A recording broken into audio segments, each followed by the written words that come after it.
Bueno, Juan, ya estamos en el horario, así que para nosotros es un placer grande, es no solo un honor, sino un lujo para la capitana contar con Juan Tocatlián. Él nos acompañó durante la pandemia en varias de nuestras charlas y han sido siempre de gran éxito por la claridad de sus conceptos. Ustedes saben que Juan Tocatlián es vicerrector de la Universidad de Itela y bueno, y todos sus pergaminos, todo el mundo los conoce. Él publica habitualmente en un montón de medios. Los más conocidos nacionalmente son tanto La Nación como Clarín, pero tiene su propio pensamiento. No está alineado justamente en un pensamiento de esa naturaleza, sino en su propio pensamiento, lo cual para nosotros es muy valioso. Bueno, yo les agradezco a todos que se muteen, si queda alguno sin mutearse, y adelante, Juan. Bueno, muchísimas gracias. Eh, para mí es un gusto siempre acompañarlos, estar con este grupo, intercambiar, opinar y tener este tipo de conversaciones. Eh, y máxime en una condición tan singular como la que estamos atravesando, cuyas repercusiones aún no podemos avistar, pero que presumimos, creo, en el fondo, serán muy delicadas, muy complejas y potencialmente muy regresivas. Yo quisiera hacer tres tipos de comentarios muy distintos y diferentes al principio. Esto me tomará unos 15 a 20 minutos máximo. Y poner una especie de gran telón de fondo histórico, no referido simplemente a Rusia, sino a la política internacional. Luego, una mirada un poco más compleja y dialéctica sobre la relación entre Occidente y Rusia, para al menos tocar algunos contornos de esta relación tan compleja. Y finalmente hacer como un balance de situación por todo aquello que esto pudiera significar para América Latina. Porque si bien pensamos que este es un fenómeno distante y distinto, yo sí creo que va a tener repercusiones, reverberaciones en nuestra región, que de hecho ya las está teniendo. Entonces voy al tema. Em, la Guerra Fría fue un momento muy particular de la historia de la humanidad. En esencia, la Guerra Fría, en términos estrictamente geopolíticos, significó una confrontación integral entre dos modelos alternativos con sus respectivas alianzas, sus respectivos modelos económicos, y que en términos de la comunidad internacional significaba la toma de posiciones muy estrecha que tenían los países respecto a esta competencia, que repito, era integral.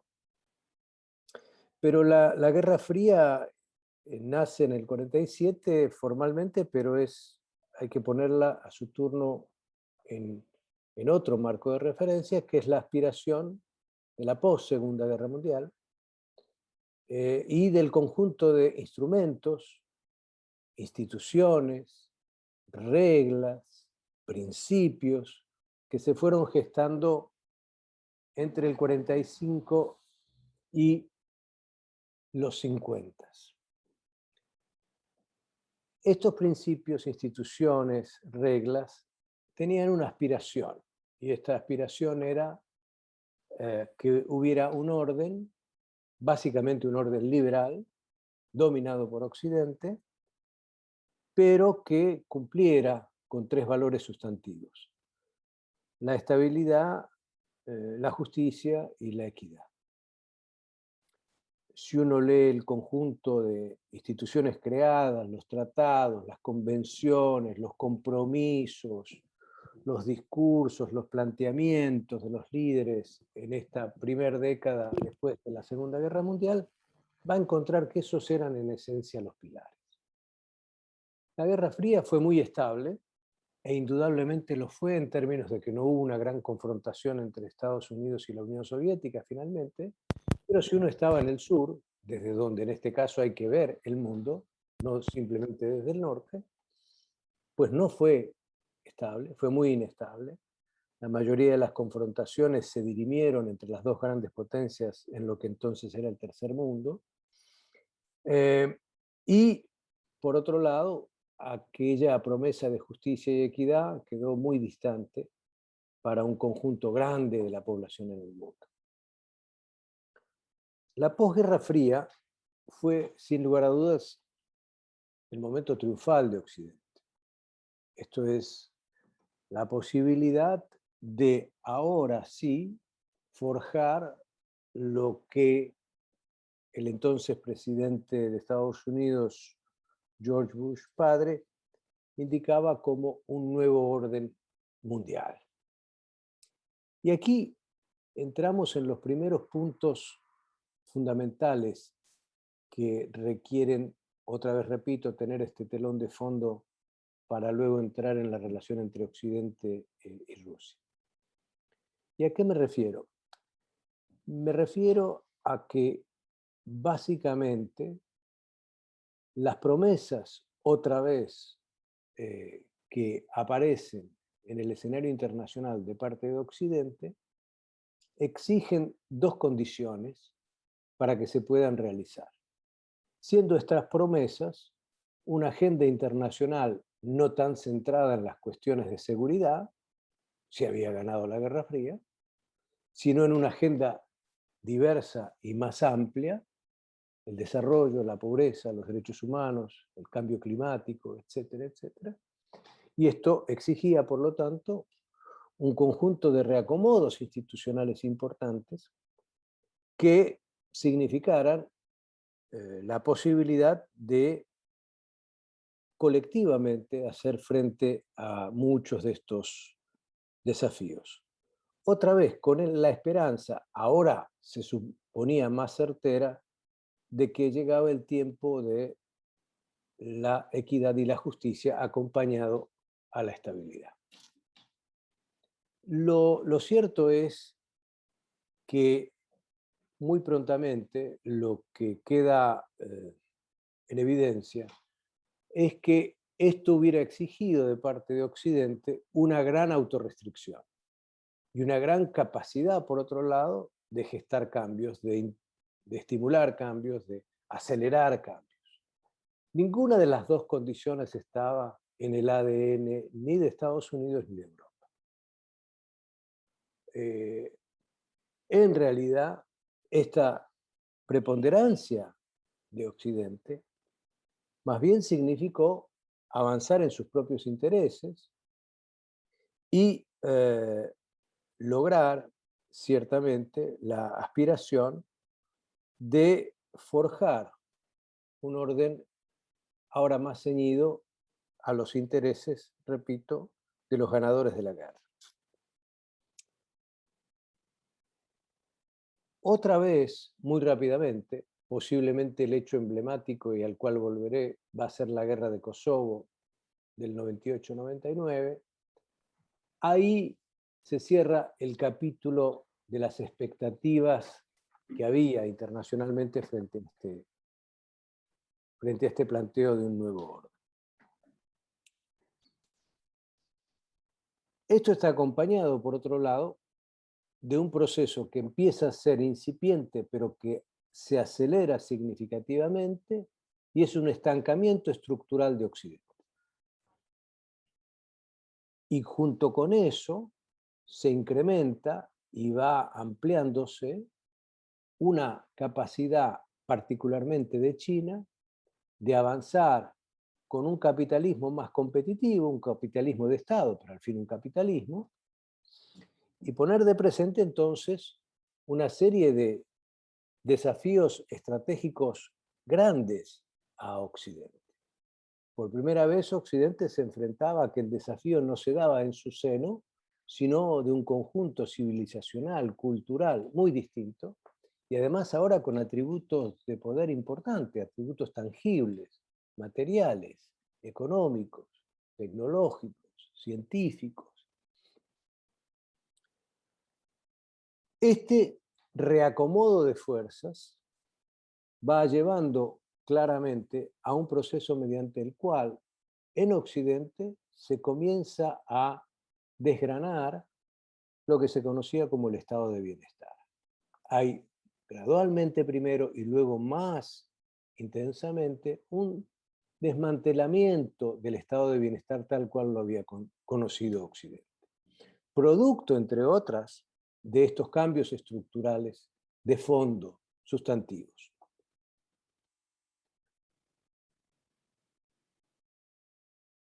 En ese marco, entonces, los actores contestatarios frente a un orden que, repito, no cumple ni con aquella promesa de estabilidad y mucho menos con la de equidad y justicia, se encuentran con sociedades movilizadas, activadas, impugnadoras, cuestionadoras crecientemente en Occidente y en otros lares respecto a un orden que no traía ninguna de las promesas que había enarbolado como realizables.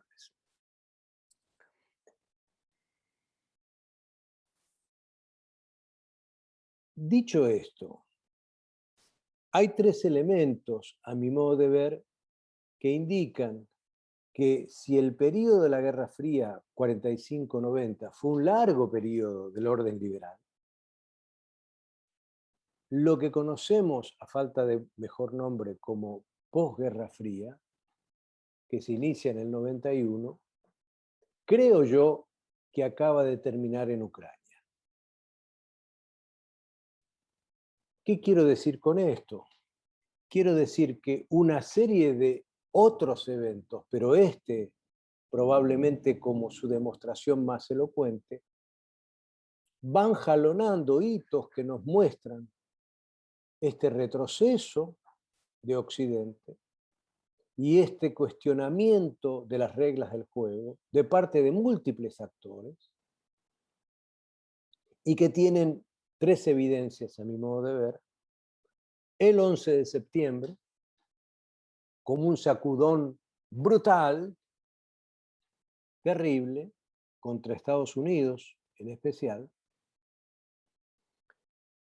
La crisis financiera del 2008, que muestra la flacura, la debilidad de un modelo de globalización financiarizada en la cual el componente productivo, al menos en Occidente, va cada vez más en retroceso ante el avance del capital financiero y especulativo, y la invasión rusa a Ucrania. Yo creo que estos tres hitos hay que ponerlos juntos y ver que este periodo de la posguerra fría creo que entró en su ocaso.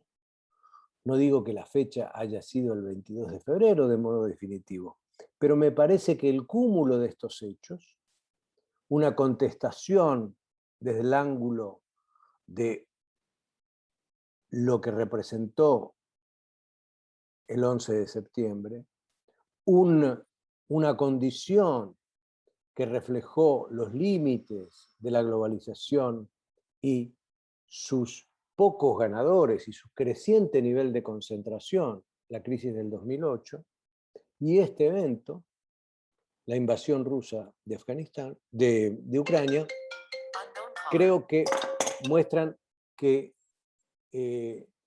ciertamente estamos en un momento de viraje que va a tener consecuencias, creo yo, muy significativas y que Heródoto decía, el apresuramiento es el padre del fracaso. Entonces, más que apresurarnos a anticipar qué puede pasar, yo diría que lo que tenemos es sí una serie de circunstancias, hechos, acontecimientos y prácticas que nos revelan que estamos ante un ciclo corto que seguramente llevará a unos cambios y unas mutaciones de significativa trascendencia.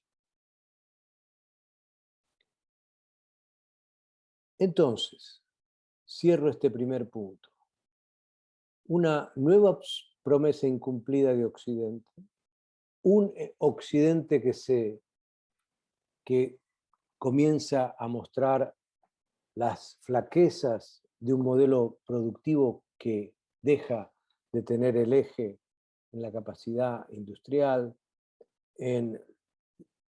y abona a el avance y el auge del capital financiero, un Occidente que empieza paulatinamente a desmembrar sus propios estados de bienestar, un Occidente que por otro lado recurre a las instituciones y al derecho internacional para manipularlos o para usarlos unilateralmente en distintas condiciones, un Occidente que se obnubila detrás de llevar adelante la guerra contra el terrorismo, y digo que esto le resulta costoso porque en ese mismo periodo el avance de China se acelera mucho más ante un Occidente concentrado en la lucha contra el terrorismo.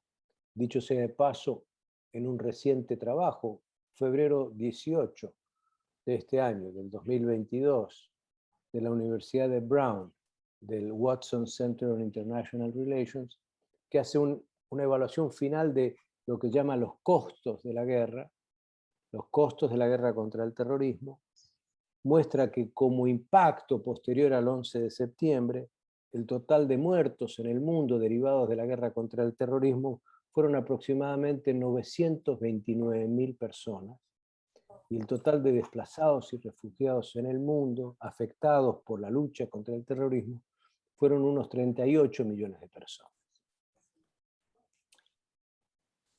Digo, y con todo esto,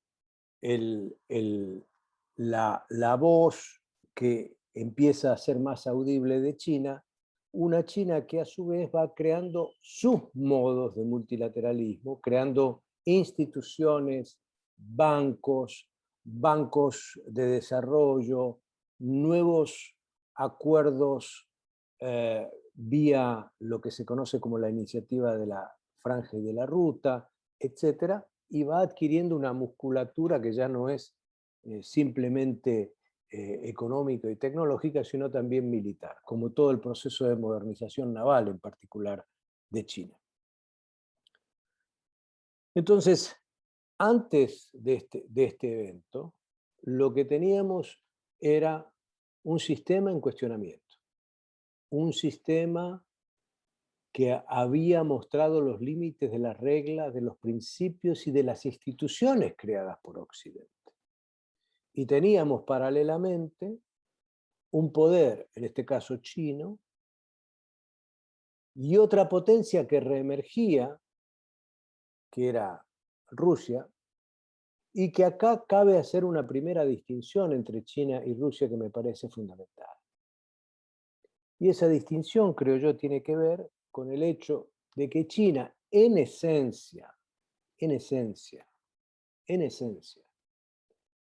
uno lo puede definir como una potencia insatisfecha. Insatisfecha en el sentido de haber estado relegada del escenario internacional durante largos años, décadas y más de un siglo, humillada, y una China que con ahora aptitudes, capacidades, recursos, viene a remoldear las estructuras internacionales. No viene a romperlas, no viene a quebrarlas. Su insatisfacción, pero con su poder, lo lleva crecientemente a querer ser lo que se llama un rule maker, un hacedor de reglas, no un simple receptor de reglas. Y está su capacidad enorme económica, lo que le permite, y la envergadura alcanzada, y su proyección de poder internacional, le da como para ser tenido ahora sí como un actor a considerar en la mesa de negociación. Rusia era antes de este evento y lo sigue siendo ahora con este evento como prueba, a mi modo de ver, no una potencia insatisfecha, sino una potencia revisionista. Es decir, Rusia siempre quiso rever las reglas del juego. Y si eran inconvenientes, si era posible, obstruirlas, desmantelarlas, y no solamente cuestionarlas e impugnarlas, sino procurar tener una voz ya no solamente más audible, sino decisiva en la construcción de un nuevo orden. Pero con un problema grave, y por eso digo que el caso ruso es especial, y es que si uno mira los datos, no ya de la musculatura militar rusa, que es incuestionable, junto con Estados Unidos, ambos en conjunto tienen más del 80% de todas las ojivas nucleares que hay en el mundo. No en términos de su capacidad en materia de producción de hidrocarburos, en especial gas, no por ser el mayor productor mundial de fertilizantes, no por las inversiones importantes que hace en defensa y que sigue haciendo en defensa, sino la base general de la economía rusa es muy endeble, es muy frágil.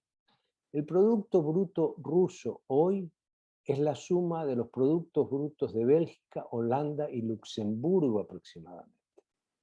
No estamos hablando de una potencia que quiere revisar las reglas y que tiene una potencia detrás, una capacidad detrás, ya no solo en materia militar, sino en materia material, en términos de recursos, de atributos, que le permiten, por lo tanto, que su voz requerida, pedida, solicitada, exigida, esté respaldada en un conjunto de recursos firmes de poder que le den una voz realmente definitiva en una mesa de negociación. Y esto lo ha sabido Occidente siempre. Y esto Occidente lo ha tenido claro. Cierro entonces esto.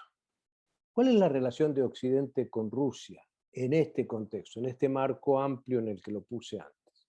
Y por supuesto todo lo dicho está abierto a comentarios, cuestionamientos, críticas, observaciones. Yo creo que hay que observar de qué modo se fue dando este vínculo entre Occidente y Rusia, y en el cual se conjugan, por lo tanto, dos dinámicas diferentes a las cuales voy a hacer referencia en unos minutos.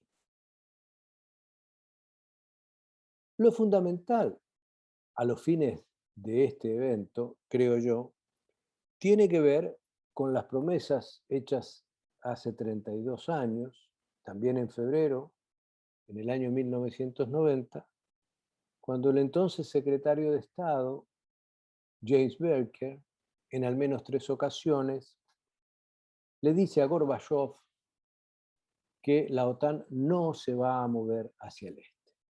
Esta era una promesa, un pacto de caballeros, para ponerlo de alguna manera. Esto no estaba escrito, ¿sí?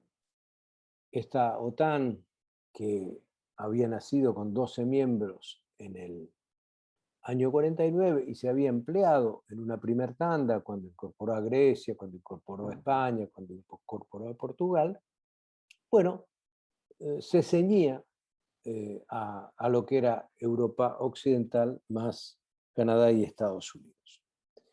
Y esa fue la idea, básicamente, y creo que se actuó, calculo de buena fe, en aquel contexto histórico. Lo que sucedió muy rápidamente es la implosión definitiva de la Unión Soviética y la llegada al poder de Boris Yeltsin en una Rusia que, golpeada por esta debacle, se enfrenta a una situación estratégica notable, y es que, como sigue siendo una suerte de Goliat en materia nuclear, pero sin capacidades efectivas de sostener una etapa de modernización de sus capacidades militares ante la debilidad económica.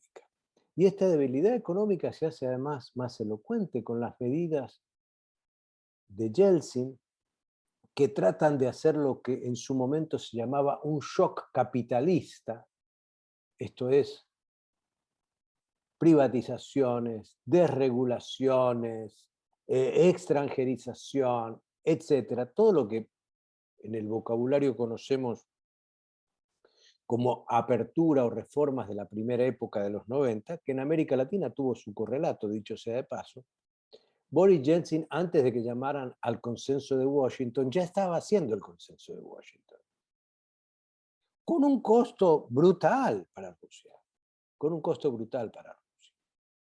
Pero era una Rusia que, por otro lado, en los foros internacionales, en particular en Naciones Unidas, y dada en parte su debilidad, y dada en parte su expectativa de Occidente, de aquella promesa de Occidente, se comportaba en general a favor de todas las decisiones que había en el Consejo de Seguridad. Rusia no vetó ninguna decisión trascendente para el uso de la fuerza de parte del Consejo de Seguridad entre el 91 y el 98. Rusia acompañó a Occidente en la primera guerra de Irak. Rusia no votó en contra del uso de misiones de paz en Bosnia. Rusia no vetó decisiones que se encuadraban en aquel contexto en la intervención humanitaria que se estaba dando en su mayoría debido al desmembramiento de Yugoslavia. Hasta que llega Kosovo. Hasta que llega Kosovo y el desmembramiento en este caso de Serbia, que fue una operación de la OTAN, dicho sea de paso, en un territorio que no era de la OTAN y sin ningún mandato de Naciones Unidas.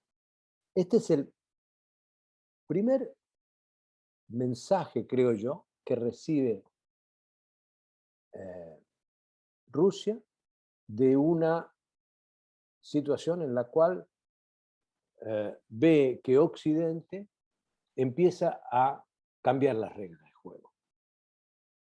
Dicho sea de paso, un par de años antes, en la reevaluación del concepto estratégico de la OTAN, se decide como proyecto de la OTAN una ampliación de la OTAN. Que esto también sorprende a Rusia, dado que, en parte, en el 94 había sellado un acuerdo con Ucrania, Estados Unidos y el Reino Unido para desmantelar totalmente el arsenal nuclear que estaba en Ucrania, por eso Ucrania hoy no tiene armas nucleares, y esto era visto desde Moscú como un gesto, otra vez, de acercamiento, de acuerdo y de compromiso con Occidente. Por lo tanto, cuando el concepto estratégico de la OTAN tiende a expresarse por un sentido más expansivo, cuando se produce en el 98-99 Kosovo, la alarma en Moscú es grande, pero es una alarma en términos de un régimen, el de Yeltsin, que va colapsando. ¿Quién llega en el 99 al poder en Rusia? Putin. Llega Putin, quien va a estar en este primer término hasta el 2008. Y yo creo que acá esta memoria histórica de esta vivencia es muy importante.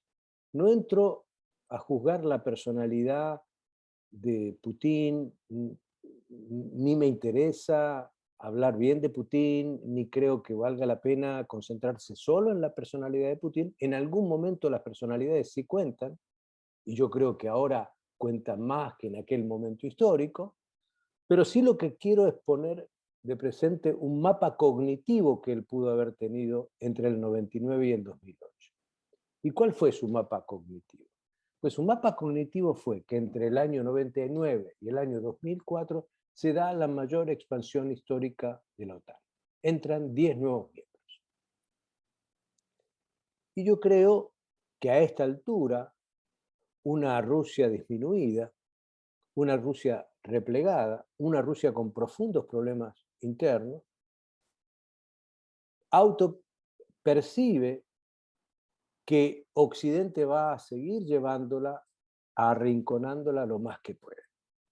Pero esto coincide, por otro lado, con una ambición que tiene Rusia y que tiene Putin y que tiene la élite gobernante alrededor de Putin, porque esto también explica mucho de lo que acaba de pasar, de no solamente responder eso, sino buscar una contraofensiva siguiendo ambiciones expansivas históricas de Rusia, no recientes de Rusia. Y asegurar su zona de influencia más inmediata para que allí no se consolide ningún actor que pudiera abrirle las puertas otra vez a una expansión de Occidente. Y el caso emblemático es el del 2008, es el de Georgia. Georgia recibe una señal de la OTAN de la disponibilidad potencial de ampliar su membresía con la participación de Georgia. Georgia termina en una jugada entrampado o tonta, como uno lo quiera poner, entra en guerra con Rusia y Rusia definitivamente lo derrota con mucha facilidad y hace que dos áreas, dos espacios geográficos se autoproclamen independientes, que son Abjasia y Osetia del Sur. De ahí en adelante, la pregunta que nos tenemos que hacer, y la pregunta que nos tenemos que hacer porque tiene sentido hacerla hoy, es si estamos ante una Rusia / un Putin defensivo u ofensivo. Esto es, si todo lo que viene después, Crimea en el 2014, y esto que acaba de suceder en Ucrania, es parte de una proyección expansiva de este poder revisionista, o solo es una demostración defensiva de quien se siente hostilizado por Occidente. Creo que este es un tema esencial a definir, pero también es esencial comprender que esta Rusia, más allá de esta situación con Occidente, termina también en una peculiaridad respecto a su situación con China. Durante la Guerra Fría, el actor preponderante era la Unión Soviética y China era un actor menor en comparación. Estos dos países tienen, Rusia y China, dificultades históricas no menores, cuestiones territoriales no menores, disputas ideológicas que vienen de hace mucho tiempo, objetivos estratégicos en su vecindad distintos, por ejemplo, en relación a India y Pakistán, etc. Y por lo tanto, esta Rusia que está en una situación más débil y cada vez más se acerca a China, lo hace en tanto socio menor de China. Ahora se invirtió el papel. Y a pesar de que para Rusia, China es un actor importante en su comercio, Para China, Rusia no lo es. El total de intercambios puede llegar a topes como 80.000 millones de dólares. El tope que tuvo la relación entre Estados Unidos y China en el 2019, antes de la pandemia, fueron 630.000 millones de dólares. Y por lo tanto, esta es una China que viene avanzando, que a su vez no quiere tener un problema mayúsculo con los Estados Unidos. Después aparece Trump y todo esto se vuelve más delicado. Y en esencia tiene una Rusia que para tener un leverage, una capacidad, una palanca de negociación mayor, cada vez necesita más a China. Pero China no domina, por supuesto, a Rusia. Los acontecimientos recientes los conocemos. Diciembre del año pasado, Rusia presenta una suerte de petitorio a la OTAN diciéndoles: necesitamos una serie de garantías legítimas, dicho sea de paso, garantías legítimas, dicho sea de paso, de seguridad, sin duda alguna. Sin duda alguna, llevamos 8 años de guerra ya interna en Ucrania entre el gobierno central ucraniano y las dos regiones de base en Donbass de alta presencia rusa. Tenemos más de 15.000 muertos en todo este periodo de tiempo. Y tenemos una situación en la cual Rusia insiste en pedir una suerte de precisión respecto a la expansión de la OTAN, y esa expansión y esa respuesta, cuando llega en enero de este año, es una respuesta absolutamente difusa, que de ninguna manera responde a varias de sus legítimas inquietudes. Entonces,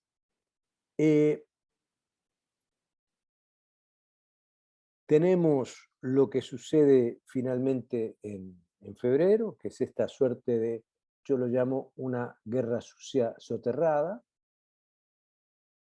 que mezcla acciones encubiertas de lado y lado, que mezcla operaciones psicológicas de lado y lado, que muestra movilizaciones de tropas, por un lado rusa, y provisión de armas de Occidente a Ucrania, por el otro lado, en la expectativa, por lo menos de Occidente, de que Rusia no iba a hacer ninguna movida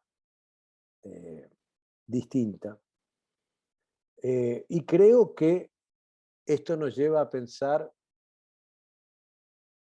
si finalmente esta decisión de Putin contempló todas las consecuencias estratégicas. Creo que su percepción fue de una Europa relativamente impotente. Creo que su percepción fue que era una Europa que todavía no quería desacoplarse de Rusia. Creo que su percepción fue de que había una enorme debilidad en Occidente, la derrota en Irak, la salida en Afganistán, los problemas económicos del último lustro en Occidente, el descrédito de Estados Unidos con el mandato de Trump, y finalmente la pandemia, y adicionalmente la inflación en Estados Unidos, y adicionalmente las dificultades internas que tiene Estados Unidos y todos los gobiernos europeos que tienen críticas por derecha cada vez más crecientes. Creo que él calculó que iba a poder llevar a cabo una acción que no encontrara la suficiente contrarreacción occidental. Esta contrarreacción occidental, a mi modo de ver, está alcanzando unos niveles inquietantes, puesto que nadie parece dispuesto a desescalar esta situación. Y lo que empezaron con sanciones puntuales van adquiriendo connotaciones cada vez mayores. Y estas connotaciones mayores cada vez van mostrando una disposición muy distinta de Europa. Esta decisión de Alemania de invertir 100.000 millones de dólares en defensa, esta Alemania que era la hiperpacífica de Occidente, esta Alemania que podía convivir con una Francia nuclear, pero no con un poder, con una Alemania muscular en lo militar. Bueno, esto nos preanuncia una Europa muy dura hacia el futuro.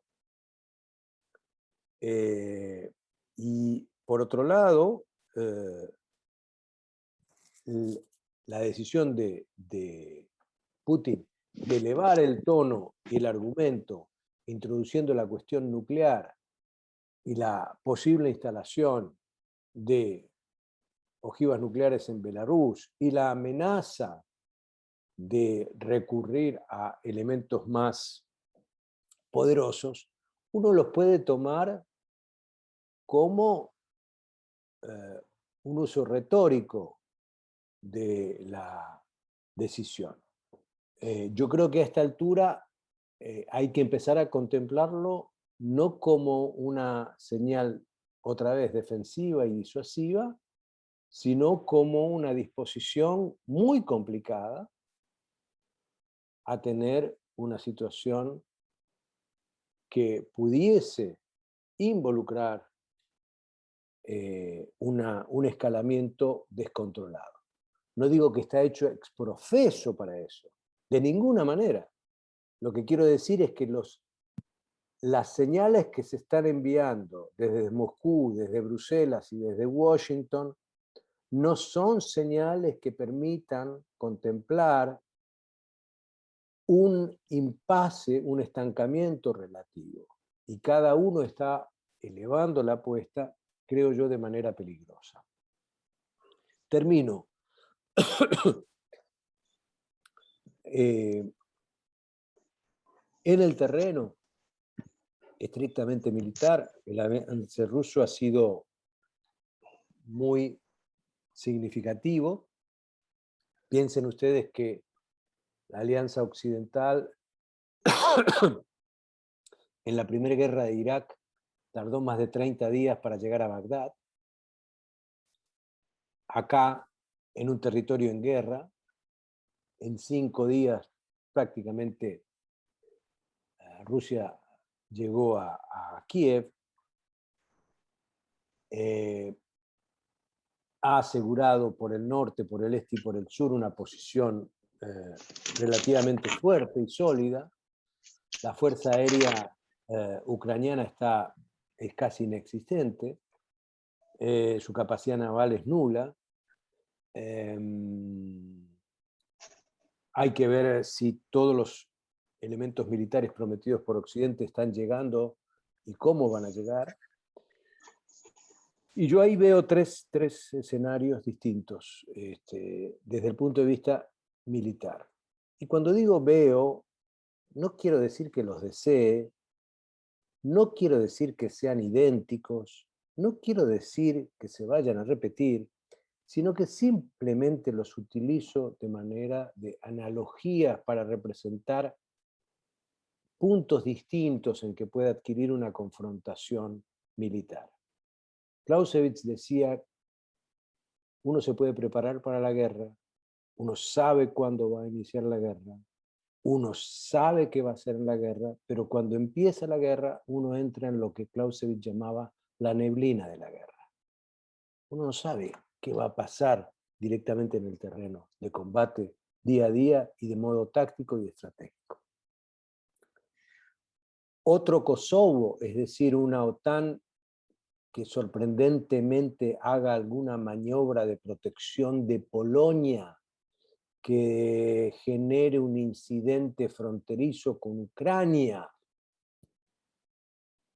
No digo que tenga altas probabilidades,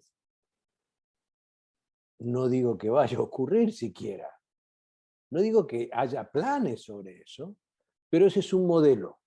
Ese es un modelo. Otro modelo es el modelo Georgia, es que hizo Rusia. Bueno, se quedó de facto con el control de dos repúblicas independientes, Abjasia y Osetia del Sur. Dicho sea de paso, solamente 4 países más Rusia reconocen a este gobierno, a estos gobiernos autónomos. Y hacer lo mismo ahora ya no solamente en Crimea, sino en Donbass, y por lo tanto tener, si uno quiere, un buffer, un colchón de protección de la parte más prorrusa de Ucrania, o puede haber un desmadre humanitario, puede haber fuerzas clandestinas de choque, mercenarios de un lado, fuerzas especiales de otra, operaciones paramilitares, etcétera, que nos lleven en una escala distinta, pero una especie de Siria donde hay múltiples actores combatiendo simultáneamente en un escenario, en un terreno militar en el cual distintas potencias hacen un juego de esa condición.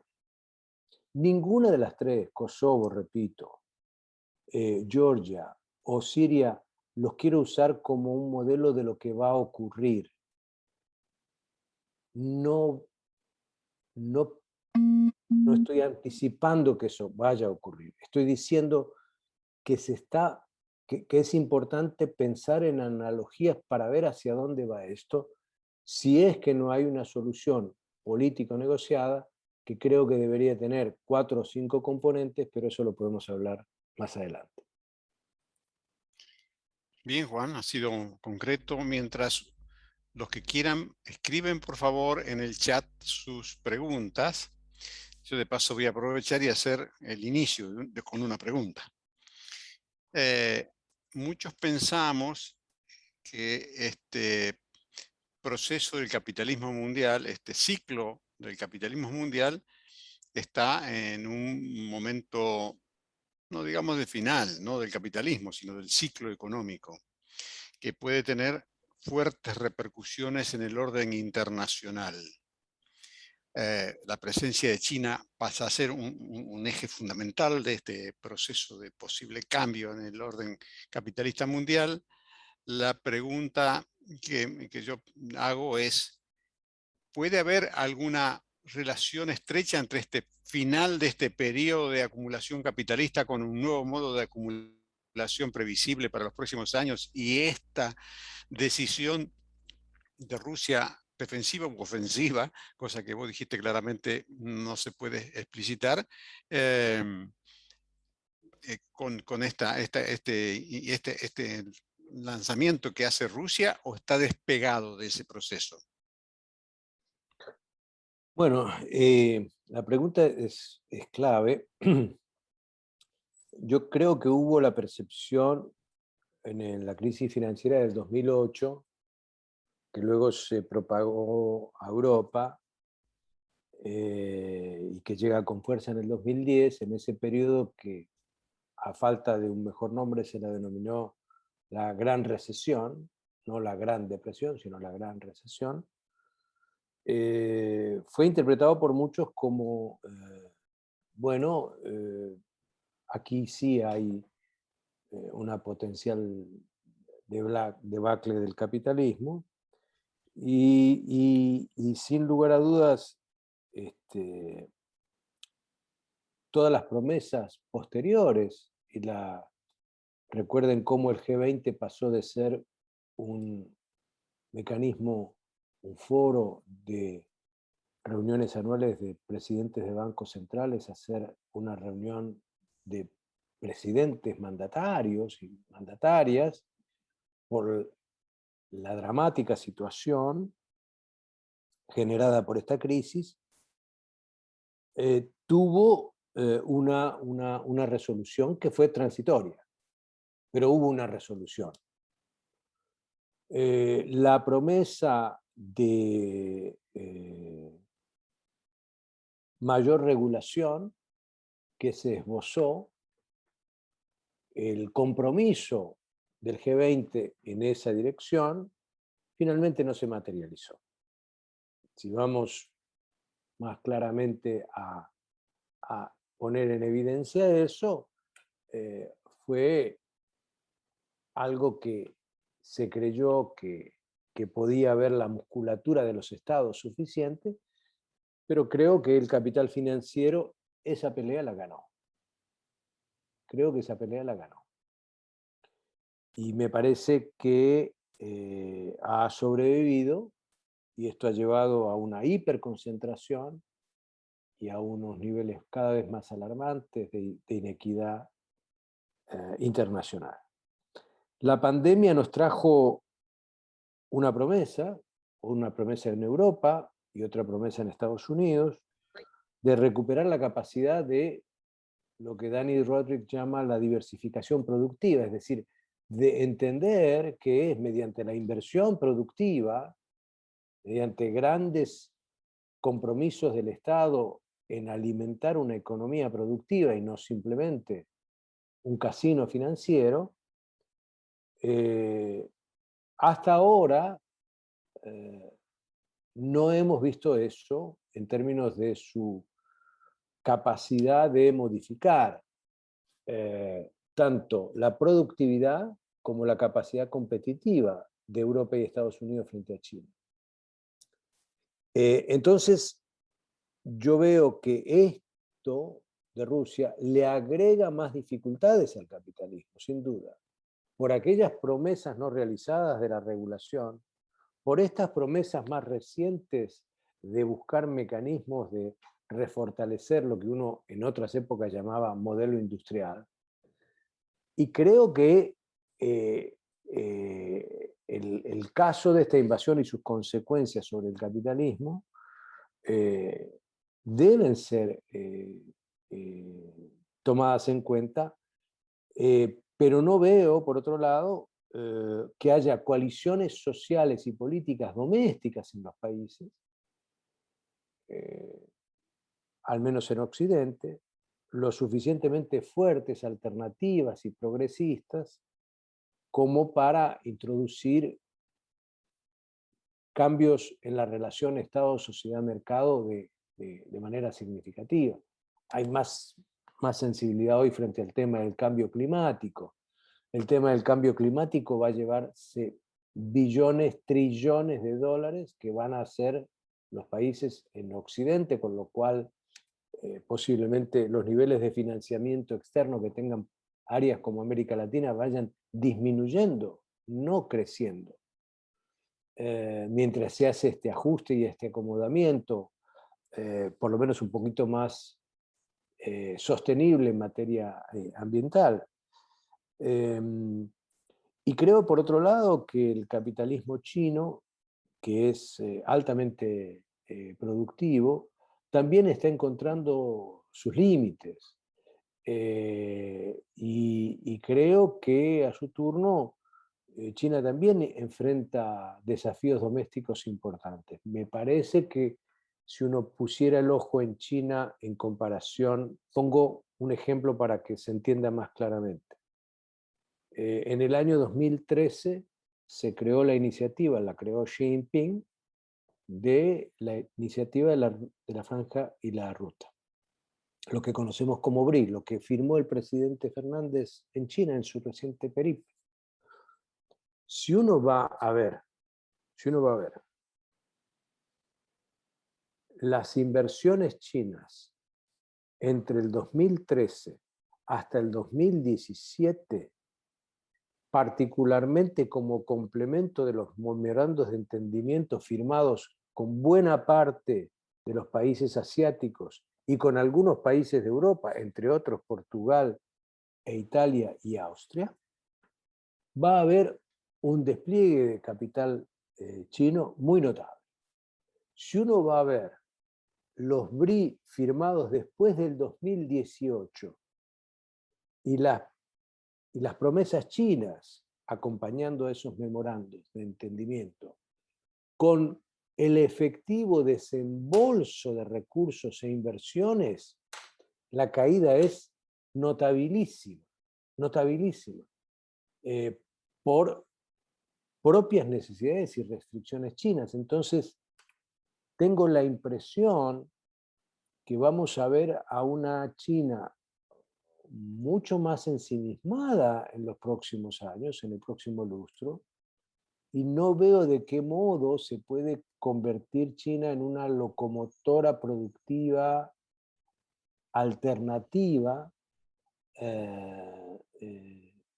máxime cuando en ese mismo periodo, en este mismo lustro, creo que va a crecer, y de manera importante, el desafío indio para China, en términos tanto productivos como militares. Bueno, este, yo pensé que iba a ser más optimista en lo que esperaba, digamos, ¿no? ¿No? Pero me parece absolutamente razonable lo que estás diciendo sobre lo que a veces tenemos como super expectativa de cómo China podía ayudar a aportar este proceso de acumulación financiera de una manera más rápida, imponiendo una acumulación productiva más eficaz. Pero seguiremos charlando ese tema, me parece importante. Voy a leer algunas de las preguntas, Juan, para que vayas contestando, si querés, casi en un ping-pong.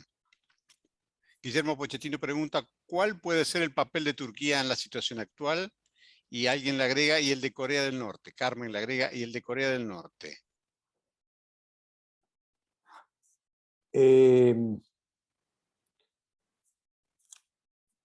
bueno, primero,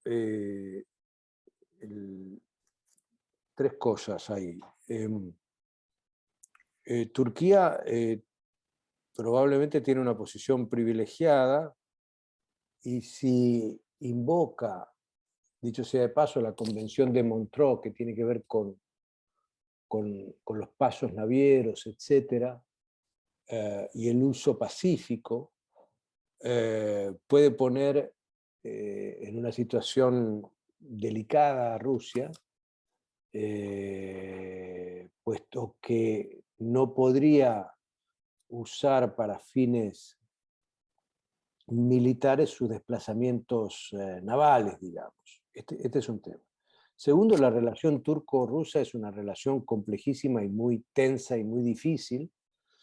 Y aquí está, aquí es que hay que volver un poco como a la historia, pero mucho más atrás de la Unión Soviética. Y siempre hubo una pulsión de Rusia a competir con los imperios cercanos, y con el Imperio Otomano la situación histórica siempre fue muy, muy complicada. Y por lo tanto ahora hay ahí un cruce, que no digo que sea réplica de lo anterior, sino que hay una pulsión hacia el este rusa que los turcos conocen bien. El caso de Corea del Norte, y esto me lleva a un tema que excede a Corea del Norte. Si uno mira los niveles de modernización nuclear de China y de Estados Unidos, tiene que estar advertido de que estamos en un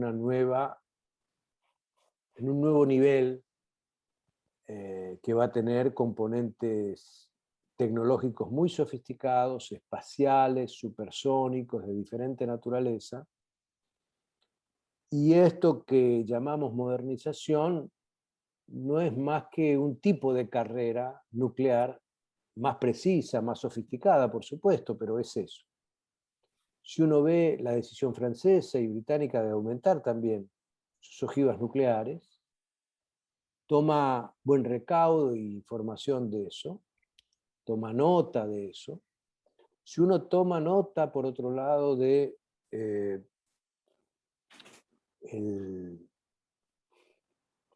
la decisión de Gran Bretaña, Estados Unidos y Australia de firmar un acuerdo que se llama el AUKUS, por su sigla en inglés, y que implica la venta ahora de submarinos nucleares de propulsión nuclear a Australia por parte del Reino Unido, dicho sea de paso, terminando una serie de contratos por más de 40.000 millones de dólares que Australia tenía con Francia para la provisión de submarinos.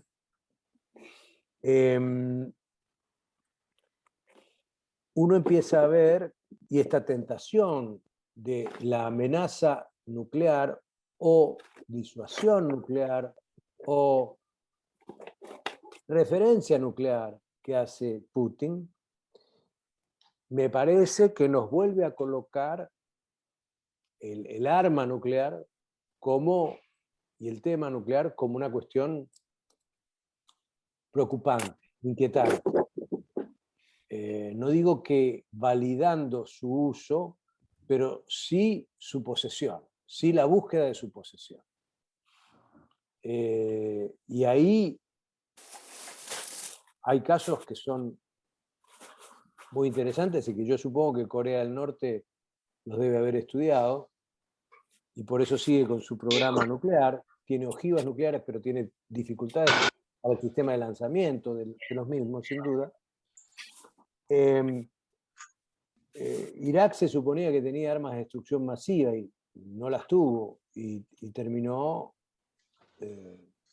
bueno, ocupado en una segunda confrontación después de la del 91.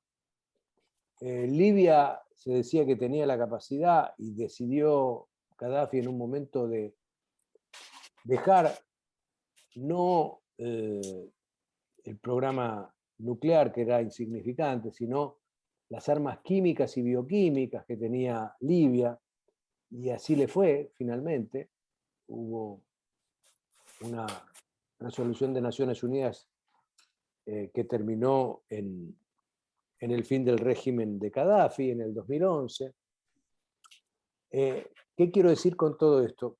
Que los países, y tenemos que ver cómo se resuelve, si hay renegociación o no, el caso de Irán y su programa nuclear, y ahí están los sauditas seriamente preocupados por todo eso. Si volvemos a poner de relieve este tema, y si la lógica lleva a que es mejor tener, que el arma nuclear es esencial para que a uno no lo ataquen, por lo menos para infligirle al adversario un costo alto si lo atacan, tenemos que agarrarnos la cabeza. Tenemos que agarrarnos la cabeza, porque todo lo que se logró en el proceso de desnuclearización, de no proliferación, entre otros dos países, nosotros y Brasil, optamos por esa vía, afectaría severamente el régimen de no proliferación nuclear. Y estaríamos en una situación muy, muy complicada, muy, muy complicada, pero realmente muy complicada, porque entonces todo el mundo va a salir a vender algo. Los pakistaníes, los indios, los israelíes, los chinos, los rusos. No digo que lo van a tener a lograr, pero digo, si empezamos en una carrera nuclear donde no hay reglas de juego, donde no hay controles de ningún tipo, donde entonces a unos le decimos que pueden y a otros le decimos que no y que los vamos a sancionar, y entonces esos mismos tienen incentivos para apresurarse antes de recibir la sanción y aceptan las sanciones a costa de tener un arma nuclear. Bueno, creo que ahí entramos en otro mundo. Que es muy paradójico, perdón, que termine con la respuesta. El 3 de enero, el 3 de enero de este año, no el 3 de enero de hace 5 años, el 3 de enero de este año, los 5 países con veto en el Consejo de Seguridad, Gran Bretaña, Francia, Estados Unidos, Rusia y China, firmaron por primera vez en la historia una declaración conjunta en la cual declararon que consideraban que no habría guerra triunfable con armas de destrucción masiva y con el uso de ojivas nucleares. Dijeron, en pocas palabras, las tenemos para un fin defensivo, pero no buscamos, ni pretendemos, ni legitimamos su uso en situaciones de guerra. Bueno, y ahora estamos hablando de esto. Esto pasó en 1 mes y medio. Digo, algo está pasando en el mundo que es mucho más delicado que las promesas, los augurios, y creo que nos debería llevar, por lo menos, a entender que un punto de partida elemental hacia el futuro va a ser muy escépticos, tomar los hechos y dejar de tomar simplemente las retóricas de muchas de las potencias. Gracias, Juan. Hay unas cuantas preguntas. Vamos a cortar preguntas y en 20 minutos tenemos que terminar el Zoom. Yo voy a Pregunta ser más breve Pablo. también. Perdón. Bien. Pablo dice, ¿cuál es en definitiva el plan de Occidente con Rusia, que por lo dicho tiene muy poca importancia como poder económico financiero? Que sea como la Argentina, un país grande y rico pero subyugado, solo portador de recursos. Uh-huh. Yo creo que ahí va a ser clave quiénes sean los próximos, las próximas coaliciones gobernantes en varios países de Europa. Y yo creo que la idea de muchos es desacoplarse de Rusia, de depender menos de Rusia. Creo que esto será un error brutal, pero veo que la decisión de Alemania vía la construcción de la tubería que llevaría gas fue una primera decisión, las decisiones financieras fueron otras y ahora las decisiones militares. Creo que la idea de no satisfacer los intereses y las preocupaciones de seguridad de Rusia son muy peligrosas y que lo mejor sería un acuerdo amplio que todavía es alcanzable, pero si no fuera alcanzable, sí me parece que va a quedar Rusia no solamente arrinconada, sino que ese revisionismo al que hice referencia va a ser a su vez un revisionismo totalmente frustrado. Bien. Carmen pregunta, no sé si esto tiene razón de ser aquí, pero ¿alguien sabe si aún existen bases militares de Estados Unidos en nuestro país? Dice, en 2001 estaban instalando en Salta, Entre Ríos, y años después que había otra en la Patagonia y creo que en Mendoza. ¿Eso es así? No, que yo sepa no. No, no. Que yo sepa en la República Argentina no. Hubo ni siquiera es un centro, ¿no? Una adecuación de una instalación en el Chaco hace unos años que contó con el aporte de Estados Unidos. ¿Hubo algún diálogo, alguna insinuación de hacer en Neuquén? No sé si se terminó, pero estaba avanzado hacia el final del gobierno, hacia finales del gobierno de Macri, un centro de entrenamiento humanitario para tareas humanitarias, manejado totalmente por civiles, pero cuya construcción la iba a hacer el Pentágono. Habría que confirmar si finalmente se concretó eso o no. En su momento, muchos vieron esto como un problema mayúsculo, potencialmente mayúsculo, porque en Neuquén está la estación espacial china y era convertir un poco la provincia en un lugar seguramente donde los espías de un lado y del otro iban a estar merodeando día y noche para saber en qué estaban cada uno. Bien. ¿Cuál es su opinión, dice Estrella, ¿no? ¿Cuál es su opinión respecto de la posición que Argentina tomó frente a este conflicto? Bueno, yo soy categórico en esto y lo he dicho y lo seguiré repitiendo. Para mí, la posición correcta era la misma que asumió Argentina en el 2014 cuando estuvo en el Consejo de Seguridad y se produjo lo de Crimea. La posición fue defendida por Marita Perceval, en ese momento nuestra embajadora. El acento fue colocado en la soberanía, la integridad territorial, la no amenaza ni el uso de la fuerza y la resolución política de las diferencias. A mi modo de ver, el primer comunicado del gobierno argentino fue totalmente anodino, era la nada de la nada, y el segundo comunicado me pareció más pertinente porque sí reafirmaba esto que es fundamental para la Argentina. Argentina no puede jugar ni con el derecho internacional ni con el multilateralismo. Argentina no puede poner en entredicho su compromiso con el derecho internacional, ni puede poner en entredicho resoluciones y debates sustantivos y mayoritarios que haya en Naciones Unidas.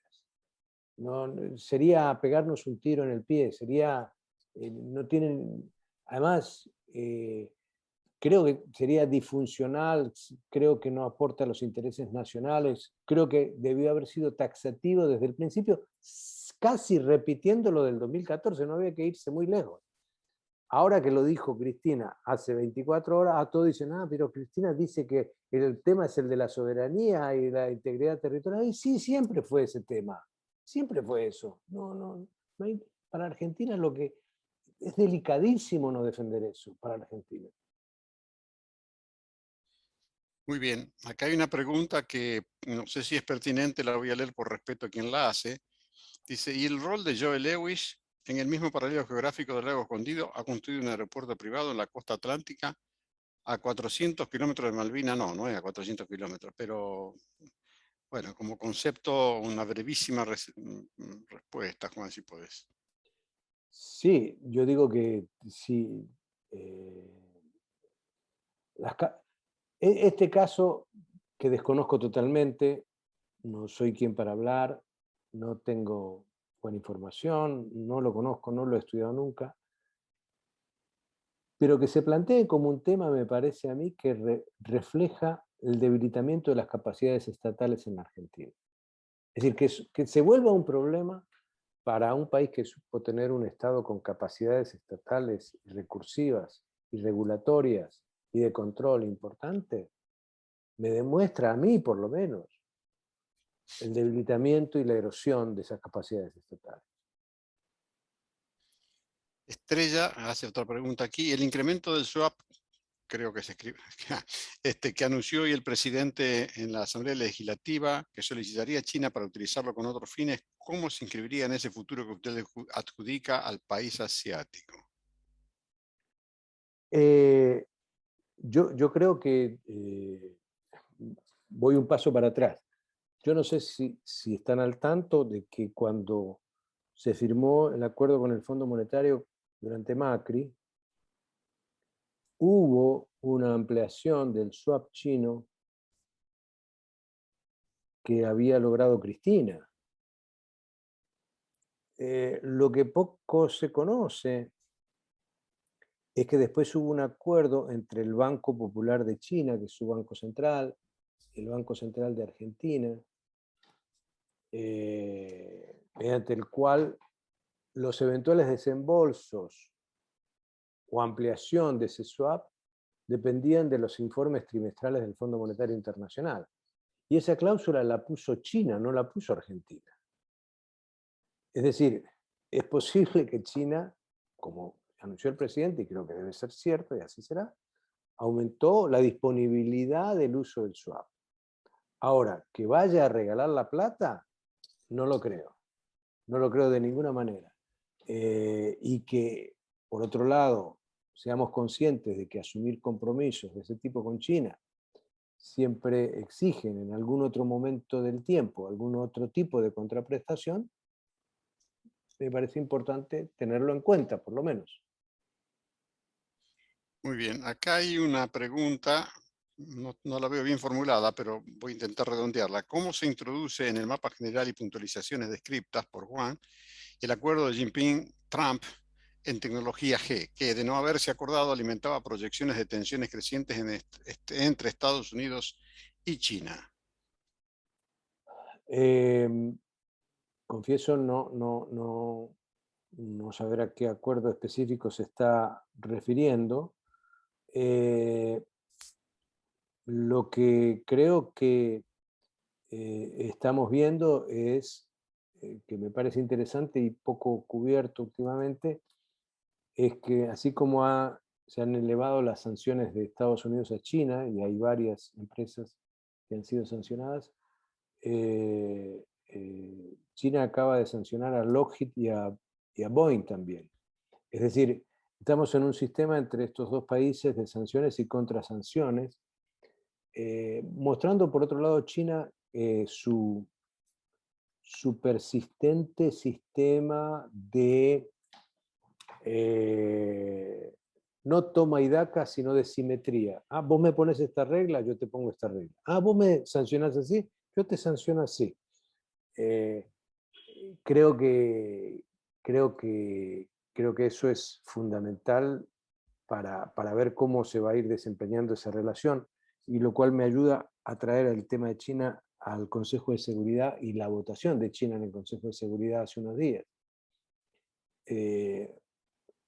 Muchos especialistas y comentaristas en Argentina preanunciaban una mimética defensa de China de Rusia, porque China inicialmente dijo que no se trataba necesariamente de una invasión.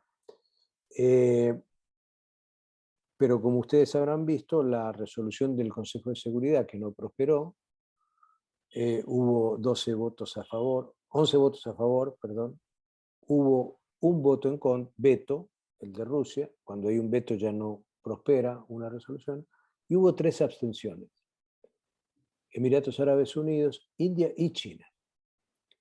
Esto es importante entenderlo porque, qué sorpresa, porque China no acompañó con el veto a Rusia. Bueno, en primer lugar, China, de las 5 potencias que están en el Consejo de Seguridad, es la que menos veces usa el veto. China no usa el veto. Prefiere no usar el veto para que no usen el veto contra China. Su estrategia en general siempre ha sido esa: no dar lugar a vetos y contravetos, a sus intereses estratégicos, por supuesto. Y en segundo lugar, como ellos tienen el tema de Taiwán, tampoco querían abrir la legitimación del uso de la fuerza que estaba haciendo Rusia en Ucrania. Entonces, para ellos también era una desproporción que un país, Rusia, fuera en búsqueda y defensa de unos ciudadanos prorrusos que están, o rusos, de origen ruso, que están en Ucrania, y que invocara, por lo tanto, la capacidad de que esos países habían proclamado su independencia. ¿Qué tal que mañana Taiwán proclame su independencia? ¿Cómo es esto? Entonces los chinos, ni tontos, ni estúpidos, no votaron en contra, no votaron con Occidente, pero sí dejaron claro que si cualquier tema que toque al costado a Taiwán, ellos nunca van a apoyar nada, nada que le genere un dolor de cabeza futuro sobre Taiwán, sea de Rusia, sea de quien sea. Muy claro. Otra pregunta. ¿No hay una analogía, digo casi idéntica porque dice casi especular, pero no entiendo la palabra, con la crisis de los misiles del 62? En ese entonces fue razonable y comprensible la posición norteamericana basada en razones de seguridad nacional. No eran admisibles misiles a 90 millas del territorio norteamericano. Estados Unidos impuso y mantuvo un eterno en el bloqueo. Los rusos lo aceptaron y aceptaron el argumento y cancelaron la iniciativa retirando los misiles. Como Cuba es una isla, no tuvieron necesidad de invadirla. La diferencia de conducta en lo territorial está dada por la contigüidad. Esa pregunta es fabulosa porque es correcta. Digo, hay un apotegma en relaciones internacionales. El apotegma es muy sencillo. Ninguna potencia quiere una potencia hostil en su vecindad. No la quiere. Ninguna potencia quiere una potencia hostil en su vecindad. Si esa potencia le genera inseguridad real o no, perceptiva o efectiva, con armas nucleares o sin armas nucleares. Una potencia tiende a rechazar, a repudiar y a avanzar sobre aquel o aquella potencia que ve como potencialmente hostil. Y creo que el símil con el 62 es absolutamente claro. Es casi idéntico en ese sentido de similitud. Dicho sea de paso, ese acuerdo tuvo un componente que hay que evaluar. Y otra vez, yo estoy aquí ya no en la conjetura. Ustedes pueden decir, no, Tocatlián entró en la fase del delirio, ya no de la conjetura. El acuerdo que hubo fue, dicho sea de paso, a raíz de un bloqueo naval que Rusia, en ese momento la Unión Soviética, retirara las ojivas de Cuba, lo cual hizo. 6 meses después, como parte del acuerdo tácito, Estados Unidos desmanteló sus misiles nucleares en Turquía. Lentamente, pero definitivamente. Entonces ahí hubo un quid pro quo. Me pregunto,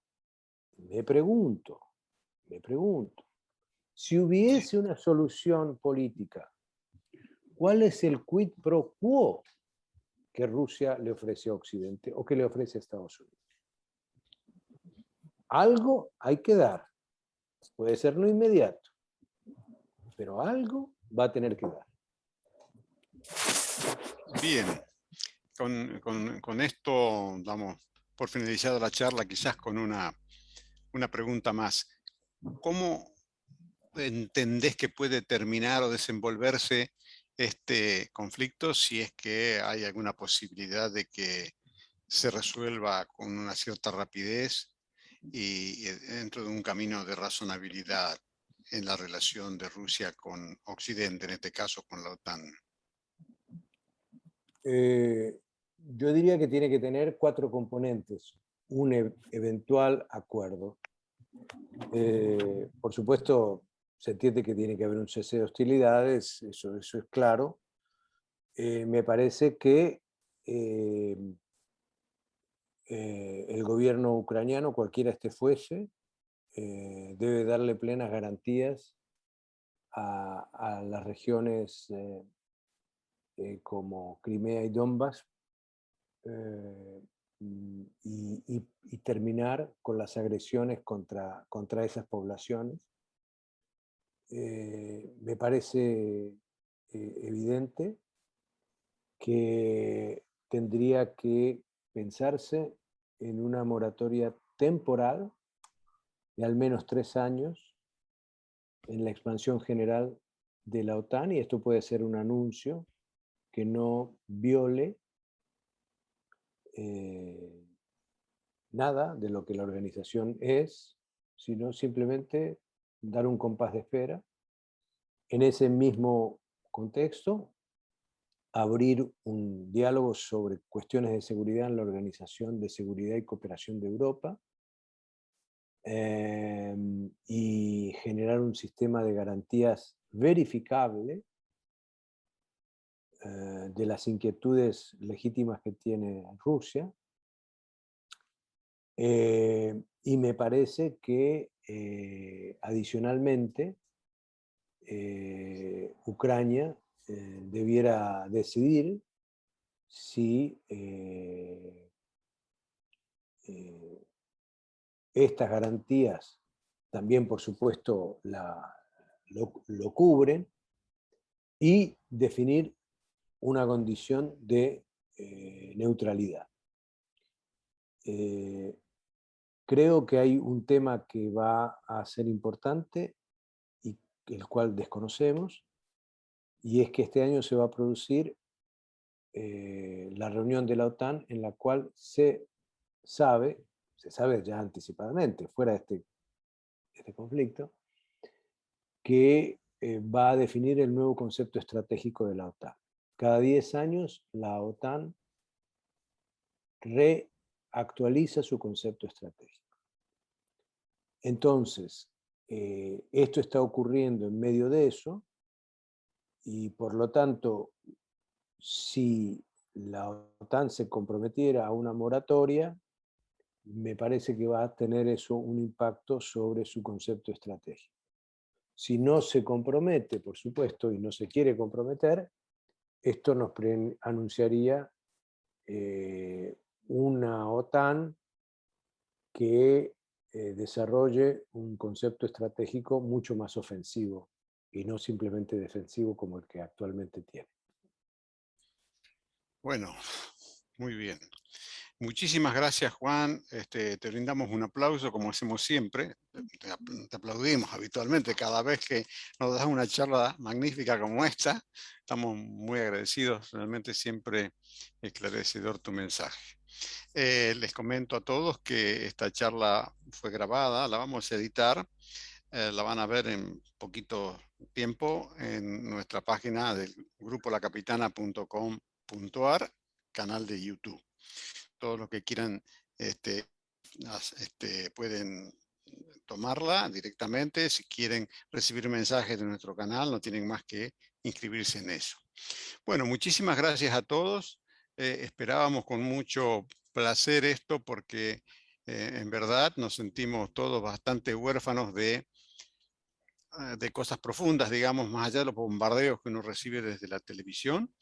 Esperemos que alguna vez nuestros periodistas entiendan un poco más, hablen un poco más seriamente y muchos de los opinólogos en este tema escuchen más a Juan y a otros buenos que hay, realmente buenos opinólogos, pero algunos suelen desparramar simplemente palabras sin demasiado contenido. Muy bien, muchas gracias a todos. Avisaremos cuando tengamos una próxima charla. Muchísimas gracias, Juan, como siempre. Hasta pronto a todos ustedes. Muchas Suerte. gracias. Gracias, Gracias. Roberto.